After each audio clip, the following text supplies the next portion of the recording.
It's a pretty poorly kept secret that the Allman Brothers Band revered their roadies in the original era in particular. And probably the most notable way we know that, or the most important way we know that, is the back cover of At Fillmore East included their roadies sitting among their gear, including, I'm going to go from the far side, that's Willie Perkins, standing to that side there. Mike Callahan also standing, that's Joe Dan Petty in front of Mike Callahan. Callahan's got his foot up on a road case. And then Kim Payne holding a beer, sort of leaning on Joe Dan Petty. And then right above me, that's Red Dog, the famous, infamous roadie Red Dog that Cameron Crowe featured him in Almost Famous, one of the greatest rock and roll movies in history. And much of the story, actually, or many of his stories, are based on some time with the Allman Brothers. But that's not why I'm talking about the roadies today. The final person I want to mention is Twiggs Linden up top. Twiggs was actually in a mental institution for having murdered a Buffalo club owner over non-payment, and the judge had sent him to the mental institution, basically not guilty by reason of insanity. The time on the road with the Allman Brothers Band had driven him crazy.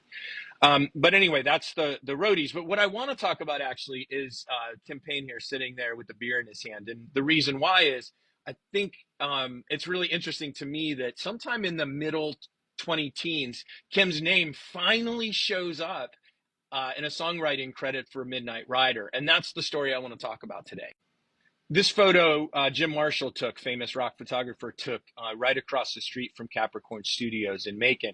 And the studios themselves were not, well, the studios were not in a very good neighborhood, at least at the time. The neighborhood wasn't in really great shape.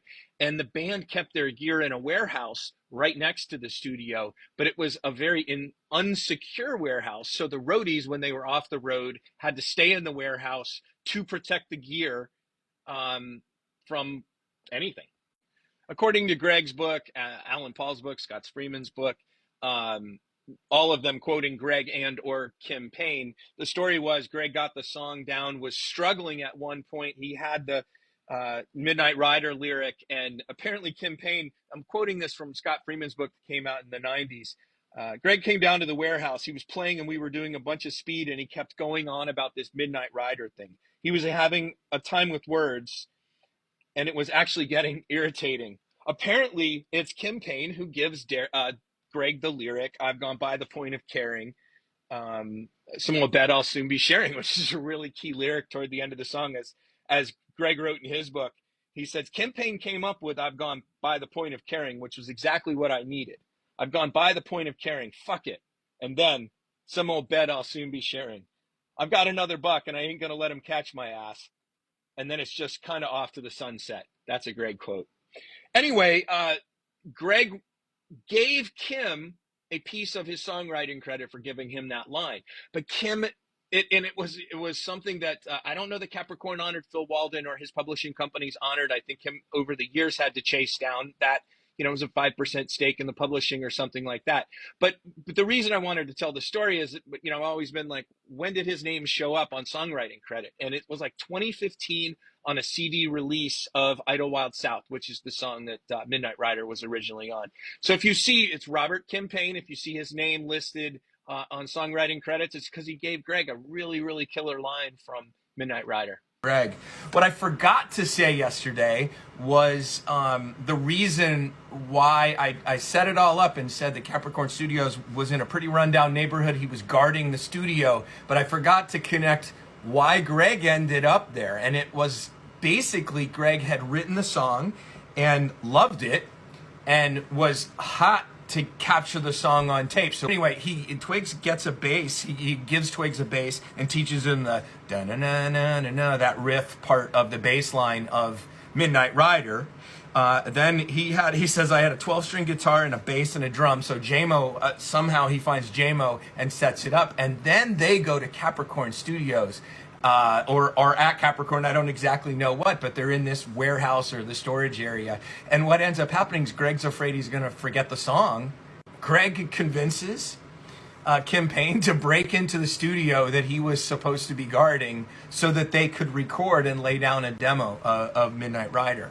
Anyway, so my whole purpose here today was to sort of remember The whole reason Gregg was there and the reason that Kim was involved in this recording is simply because they broke into the studio that Kim was trying to protect.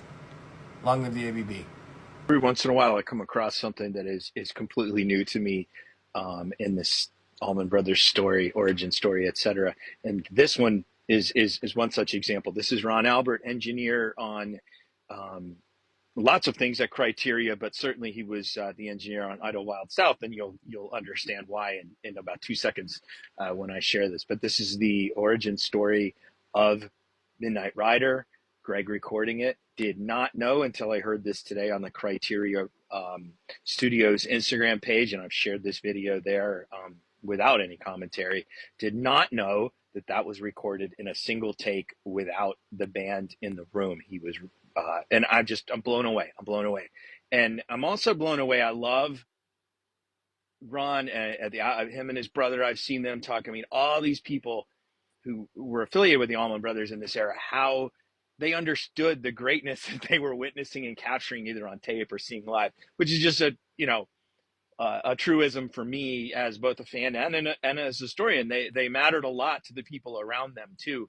And that's always really cool. So long live the Allman Brothers Band. Here's Ron Albert talking about the great Gregg Allman song, Midnight Rider. Everyone has their particular place in time. I can remember when we did Midnight Rider. Gregg came in the studio one day. It was a little earlier in the day, maybe 1 o'clock in the afternoon. None of the other guys were there yet, and Tom Dowd wasn't there yet. And Gregg was in a working mode. He wanted to work. So he said, let's do something. I said, okay, what do you want to do? He goes, I want to sing something. So I said, okay, what do you want to sing?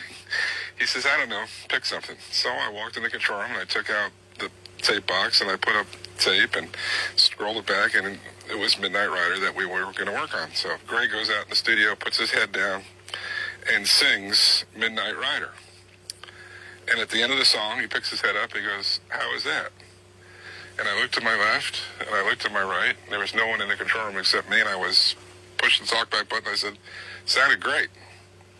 That's the vocal. That's Midnight Rider. One take, nobody there, just Gregg. I've got to run to keep from and I'm bound to keep on riding. I've got one more silver dollar, but I'm not gonna catch me, no. I'm gonna let 'em catch the midnight rider. That magic that he possessed should never go